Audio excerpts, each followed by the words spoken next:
हमारे लोकसभा के honourable speaker Om Birla sir की स्पीडी रिकवरी की कामना करते हुए अपनी बात आगे रखती हूँ। Sir, I will try my level best not to repeat the points that have been already raised by my colleagues, पर मैं इस माध्यम से आज इस प्लेटफॉर्म से हमारे देश के प्रधानमंत्री, हमारे देश के हेल्थ मिनिस्टर, सारे डॉक्टर्स जिन्होंने कोरोना के खिलाफ इस वॉर में अपना योगदान दिया, उनका बहुत बहुत शुक्रिया अदा करना चाहती हूँ। पर ये लड़ाई जिनके बगैर बिल्कुल भी अधूरी रह जाती, इन अलाइड हेल्थ केयर प्रोफेशनल्स का जो महत्व है वो हमें इन कोरोना के टाइम पे समझ में आया है। मैं इसलिए ऐसा कह रही हूँ सर क्योंकि मैं खुद एक डॉक्टर हूँ और मेरे सहयोगी जो यहाँ पे है, जो खुद अपनी MBBS की या उसके बाद की भी पढ़ाई पूरी कर चुके हैं, वो भी जानते होंगे कि मेडिसिन पढ़ते समय सर अलाइड ब्रांचेस को देखने का एक अलग ही नज़रिया रहता था।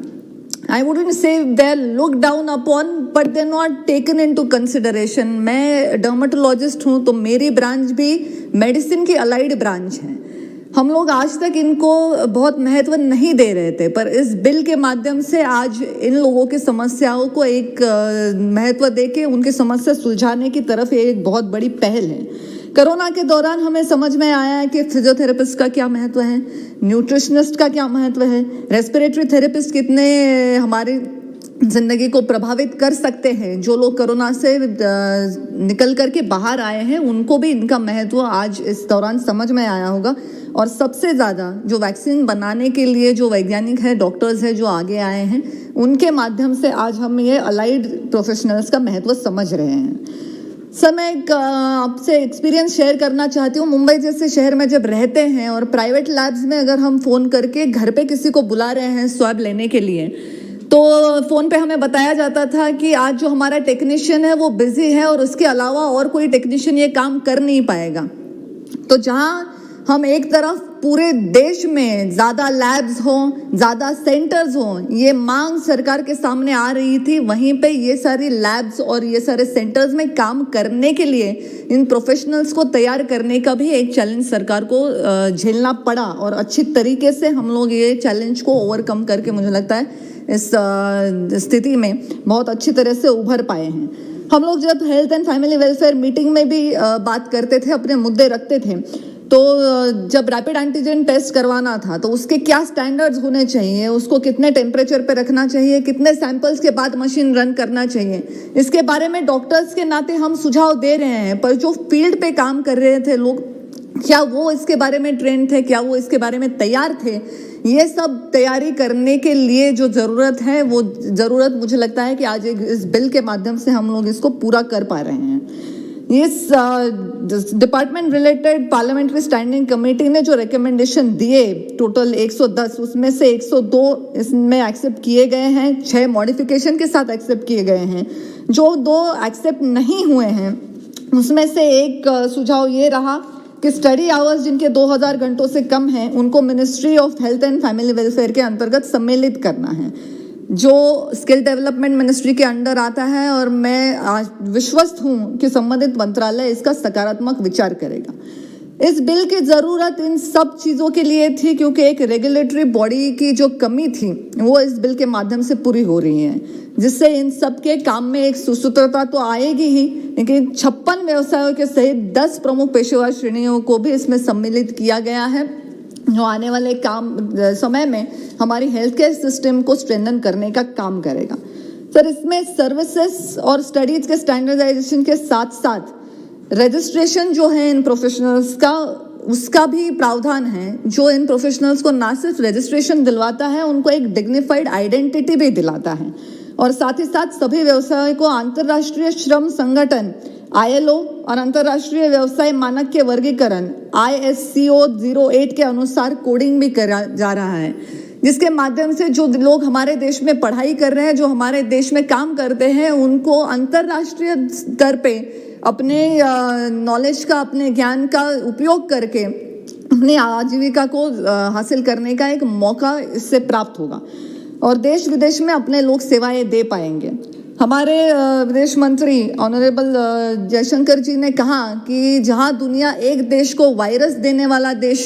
की तरह देख रही है, वहीं पे भारत देश को एक सारी हेल्थ सुविधाएं देने वाला, वैक्सीन की निर्मित करने वाला देश के तौर पे आज दुनिया हमारी तरफ देखती है। हमारे डॉक्टर्स पहले से भी दुनिया भर में अच्छा काम करते रहे, है ना सर। ये आज ILO और ISCO के कोडिंग के बाद हमारे अलाइड हेल्थ प्रोफेशनल्स भी दुनिया भर में अपनी सेवाएं दे पाएंगे।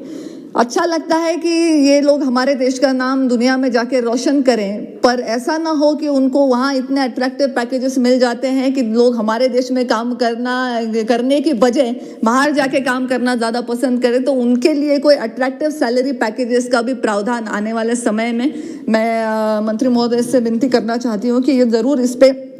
काम करें। इस मुद्दे का मैं निजी तौर पे बहुत ज़्यादा समर्थन करती हूँ, क्योंकि मैं ग्रामीण क्षेत्र से आती हूँ और रिलेटिवली पिछड़ा हिस्सा है।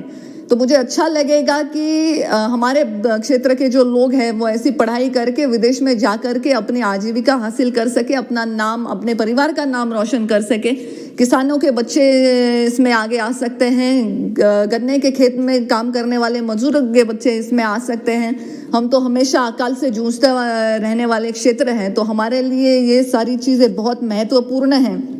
मैं समझती हूँ कि इसके माध्यम से बहुत लोगों को आज जॉब की भी एक गारंटी मिल सकती है, क्योंकि बहुत सारे कॉलेजेस खोलना, बहुत सारे मेडिकल या पैरामेडिकल स्टूडेंट्स को सिर्फ पास करके बाहर लाना ये सिर्फ एम नहीं है, तो उनकी प्रैक्टिस को रिकग्निशन दिलाना ये भी मुझे लगता है कि बहुत एक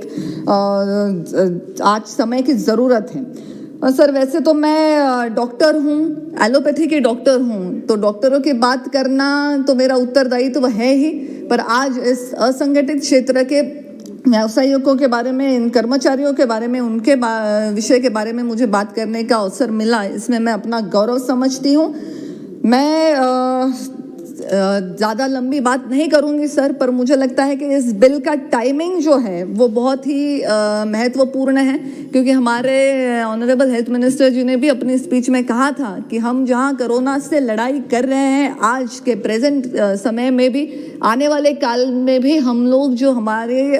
देश की जो सारी व्यवस्थाएं हैं वो आने वाले कोई भी पैंडेमिक का सामना करने के लिए तैयार होंगी। जो पैंडेमिक का सामना करने की हम बात करते हैं तो सिर्फ डॉक्टर्स इम्पॉर्टेंट नहीं है, तो डॉक्टर्स के साथ काम करने वाले ये पैरामेडिकल या अलाइड जो प्रोफेशनल्स हैं ये भी इतने महत्वपूर्ण हैं। मैं अंत में इतना ही कहना चाहती हूँ कि स्वच्छता कर्मियों के पैर धोकर उनका सम्मान बढ़ाने वाले हमारे प्रधानमंत्री हैं, और ये वही प्रधानमंत्री है कि जिन्होंने ये जो फ्रंटलाइन वॉरियर्स हैं उनका पहले वैक्सीन पे हक बने, इसलिए ना टीका खुद पहले लगवाया ना अपने सांसदों को लगवाया। इन्होंने फ्रंटलाइन हेल्थ वॉरियर्स को जो है टीकाकरण में प्राथमिकता दी, यह उनका बड़प्पन और दूर की सोच दिखाता है। तो ऐसे नेतृत्व में ही आज ये अलाइड प्रोफेशनल जो हैं उनको न्याय मिलने की हम उम्मीद कर सकते हैं, और उनके लिए अच्छे दिन आने की उम्मीद करते हुए मैं अब इस बिल को अपना समर्थन देती हूँ। धन्यवाद। बहुत बहुत धन्यवाद प्रीतम जी, आपने एक बढ़िया बात कही